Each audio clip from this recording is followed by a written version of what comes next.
actually, if you hadn't put your mask on, the sweat would just come up here and you'd drown. I mean, it's disgusting to talk about. You'd drown in your own sweat, and you'd have to get out before it covered your nostril. Because actually, if you tried to just shake it away or dislodge any of it, you could stand to be infected. Hello, I'm Dr. Javid Abdelmoneim. I'm the International President of MSF Doctors Without Borders. Today, we have some pictures from my time in MSF. I'm grinning because I can already see the first one. And so we'll go through what each of these mean. So this is a picture of me in South Sudan, and it's taken on the runway. I'm in my shorts and flip-flops I think we're about to go out. And what you can see here, so this was spring 2014, around Easter. And what you can see here is that we used to fly mobile clinics out to neglected parts of the country in this sort of post-conflict period as waves of violence sort of traveled through the country. We would follow it or go to parts that didn't still have conflict and then deliver mobile clinics. And we used to have to pack everything that we needed, and because we were flying so often, we would only get there by flying, that we would have airport passes to just go straight onto the tarmac. So we used to drive straight onto the tarmac, load the helicopter or airplane, and go out and do mobile clinics. And it was an incredible project because you were really getting out into places that no other organization is. And yeah, look, I was about to say, but we would be camping. You'd have to take our tents. You'd find any derelict buildings or any sort of structure, and you'd put up a fence to have a sort of private area, and then you do the clinic on the other side of the fence. And we'd go. There'd be a doctor, a nurse, a logistician, someone operational, and we'd be left there. You know, the plane would leave, and we'd be left there for the next 4 or 5 days. Run a mobile clinic, finish our food, see as many patients as we can, pack it all up and fly out, and then go on to the next place. What's funny about this is that you can't quite see probably, but these are basically just structured mosquito nets. So they're not your ordinary tents. It was so hot, and you could see the most glorious Milky Way and sky at night because it was obviously very hot. But a few minutes after I took this picture, suddenly a storm came through, and this whole thing was washed away in the next hour, and we all had to huddle and try and sleep on the concrete floor in there, and there was rain coming through the roof. What's actually, worse, and I should point out, is this derelict building was a school, and children didn't have access to schooling, and a lot of sort of the infrastructure of life had been totally disrupted. And this particular population that we were serving had structurally been discriminated against, even from the beginning of the new country. And so they didn't have access to healthcare in the same way any other tribes did in Sudan. And this was a method of discriminating against them. That's why MSF was there, not just because of the war, but this particular tribe were directly excluded from society in that way.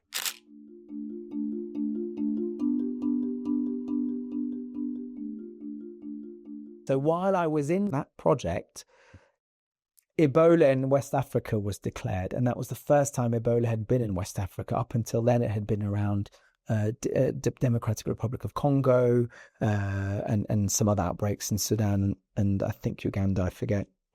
So this is a picture of me putting on my personal protective equipment, PPE.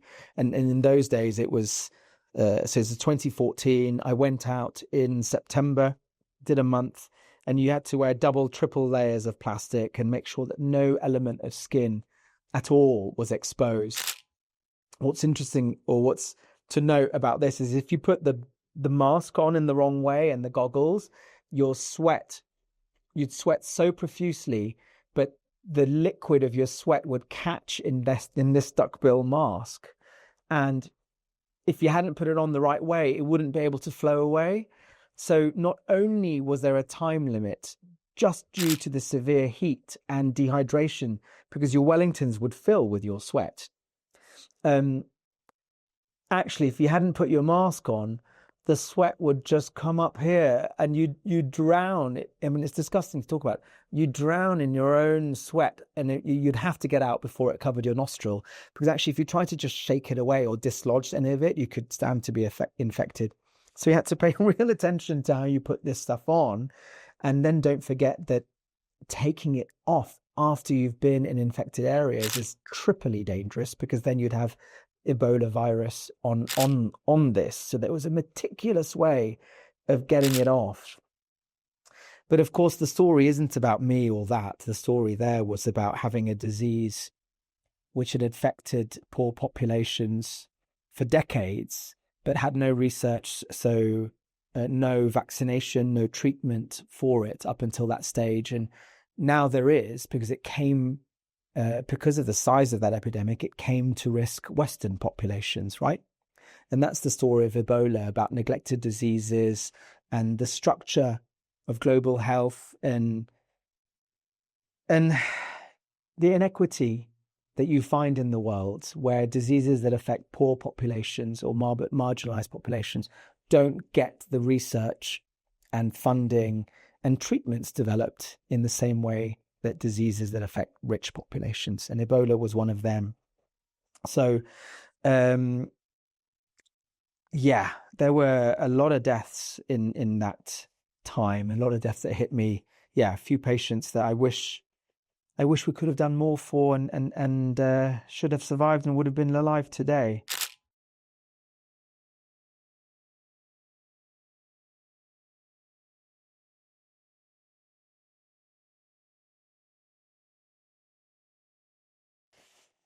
Aha. Okay. This is a picture of me and my team in Ukraine in 2022, after the war started. The bigger, of course, earlier on is Russia had invaded Crimea and a little bit of the Donbass years previously. But in 2022, right at the end of February, there was the major invasion. And this is me with a psychologist, translator, and a fellow doctor. And again, a little bit like the mobile clinics in South Sudan going by helicopter or plane, here we went across the metro. So in Kharkiv, in this city in the far east at the time, it was surrounded on three sides by Russian troops and being shelled. So it wasn't safe on land. And the metro system, there were three lines, was being used much like, for example, I'm from Britain. So in London during the Blitz, a lot of the population went down to live in the underground for safety from the bombs. Same scenario in Kharkiv in 2022. And a lot of that metro station was built in the Soviet era. So they had ventilation, water, electricity, telecommunications, and the entrances would be closed off. So they were nuclear proof to a degree. Enormous metal doors that when curfew came and the population went in, so we'd get in there just before curfew and we'd spend the next day or two walking through the tunnels, carrying our food and medicines and doing mobile clinics in 2 or 3 stations. So we'd do that whole evening before bedtime. We'd sleep on the platform, walk through the tunnel to the next station, do a daytime clinic, rest a little bit, walk through the tunnel to the next. And so you'd spend 2 days underground, safe from shelling. And then when you needed to restock and go back, we'd go back to base. And then, of course, you'd have to go overground. And then we had our bomb shelter in base. But that's how we minimized risk to ourselves, but really got to the population, gave them healthcare down there in the metro system. And it was cold. You could probably see we're all wearing hats and fleeces and sleeping on the platform. And well, you've got a picture. So this is an example, if you can see, of people living in tents, mattresses. There's the platform. It's hard marble. But yeah, what an incredible experience to be able to go there and like, there's this element of solidarity in MSF. You see a population in distress, you go to them, you deliver some healthcare, and then make them feel seen. And this is this was a special project. By spring, I should say, so this was February, March, by about early May, the Russians had been pushed back and weren't quite in shelling distance any longer. And front lines were really much further away. So populations moved back to the city above ground, but it also meant that we could then access the villages that had been behind front lines for all those months with no healthcare. So it was a very interesting project for me because the first half, I was there for 4 months. So the first 2 months was underground, in the cold, walking in tunnels in the metro system. As May came and the front line shifted, and we went out to villages and did overground mobile clinics in this glorious sunshine in the countryside of Ukraine. It was such a project of two halves, but still the same essence. Going out to the communities that don't have access to healthcare, taking health to them. Anyway, so that was what it was like to live in a metro station underneath. Anyway, okay.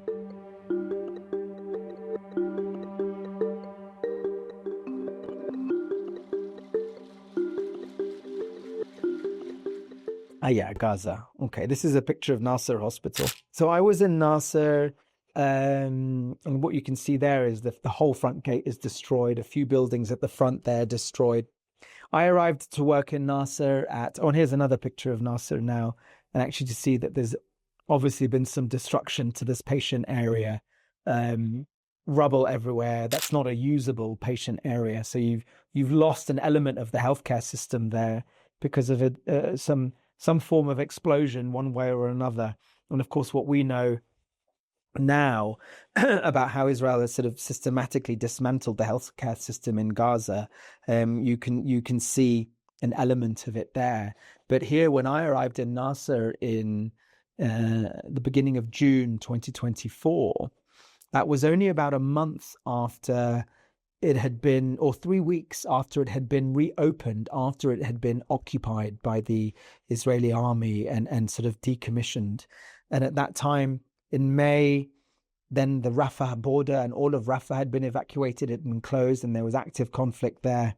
So when I arrived in June, there was still flowing sewage and flooding into the emergency room. So you're working in a hospital where there's destroyed buildings, displaced people, electricity cuts because of fuel blockade, direct attacks on the hospital, medical staff missing because they've been arrested, detained, tortured, killed, supplies in low, we ran out of crutches and didn't have wheelchairs or dressing tables or ibuprofen or gloves or sterile dressings, all of these things that were obstructed and blockaded by Israel. And of course there are bombs flying. So this was what can I say, a project and a half. And I think, of course, why it was so different is that it's a genocide. And it's the first genocide I've worked in. And what I think about now is how we reflect on the things that we've seen as MSF through those 2 years so far. Weaponization of food. So attacks at the Gaza Humanitarian Foundation, the GHF sites that were supposed to be food delivery sites, but were just weaponized, orchestrated killing stations. So we saw thousands of people injured by bullet wounds and stampedes and barbed wire from that, but also malnutrition and acute malnutrition, starvation across our clinics. So weaponized food as a weapon of war, destruction of the healthcare system, as I've described, but also destruction of the water and sanitation system, and mass harm to civilians. So at the time that I was there, mass casualty after mass casualty, hundreds and hundreds of injured and killed people, children, women, men, with strikes even in the humanitarian zone. And that's just in one emergency room, right? That's just in Nasser.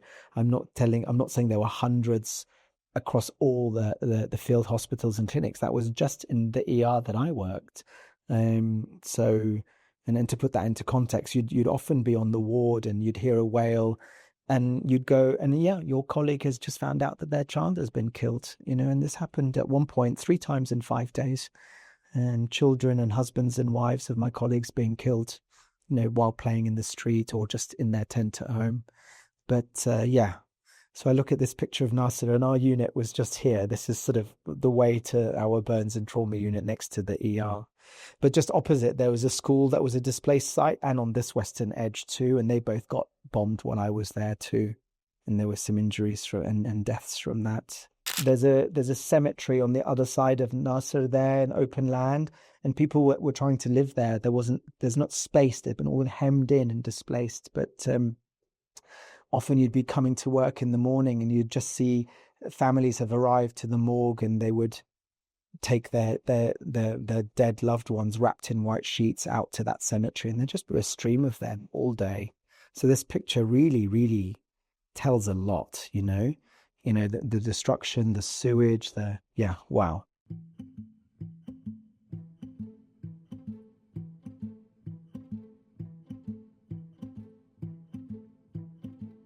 This is a picture of a Now hospital in Omdurman in Khartoum, Sudan. So I worked there twice. I was supposed to work there twice. So the first time I went, I didn't get to Now.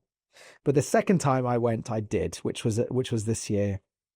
And this is a picture of the medical stroke emergency room ward. And why I say medical stroke emergency room ward, it's just that because at the time that I was working there, and for all the time since April 23 till at least February 25, the only working hospital in all of Omdurman city, right? And so you can see how crowded it is. You're trying to be an emergency room, but there's also mechanics around healthcare that needs to be paid for once you're admitted to hospital versus in the emergency room. And this is something about universal healthcare and how it works in different countries. But it acted as a block. There isn't an economy. People aren't working. The hospital isn't being supplied by the Ministry of Health, right? It's in the middle of a war. So how does the hospital try to even keep the lights on? Yes, we're there giving fuel. And yes, we're there supporting with water repairs and rebuilding and giving medical supplies and training. But even between us, we can't keep a hospital going with the Ministry of Health. So there has to be some payment, but patients can't pay, but the hospital needs some money just to keep itself going. But then doctors wouldn't. You have a heart and it's hard and you've got a patient, and doctors wouldn't want to admit patients to the ward where they'd have to start paying. So they'd keep them in the ER to save the cost for the patient. But then the ER becomes a ward. And so it's also then breaks a hospital system, because you need a space in an emergency room to run a mass casualty. Because as I was there and happened frequently, a drone attack hits a market. You need to clear out the emergency room and run a mass casualty and have 50, 60 patients come in. So a very difficult place to work, attacks on civilians, attacks on health infrastructure. But what can I say? This hospital, and now it gives me, and then Al Buluk, the pediatric hospital, and Al Saudi, the maternity hospital. So just in the Sudan Armed Forces territory of Omdurman is where MSF was working in those three hospitals. And that was the project that I was leading. While I worked only in Sudanese Armed Forces territories in those three hospitals, MSF and my colleagues were working in both sides. And that was something that's unique that MSF is able to do. Of course, the Sudanese organizations are working everywhere, and the society response is incredible. And I was really happy to be able to support some of them as well with supplies, food and food kitchens and so forth. But yeah, working in a Now felt like a sea of relative calm when you've got front lines on all sides, actually. So yeah, I'm, especially as a Sudanese, very, very happy that I was able to get there and work in partnership with the Ministry of Health there and Mr. Jamal. I'll always give a shout out to Mr. Jamal, the hospital director. What a force to work with. So if you ever see this, blessings, Mr. Jamal. But yeah, that's at Now Hospital in Omdurman.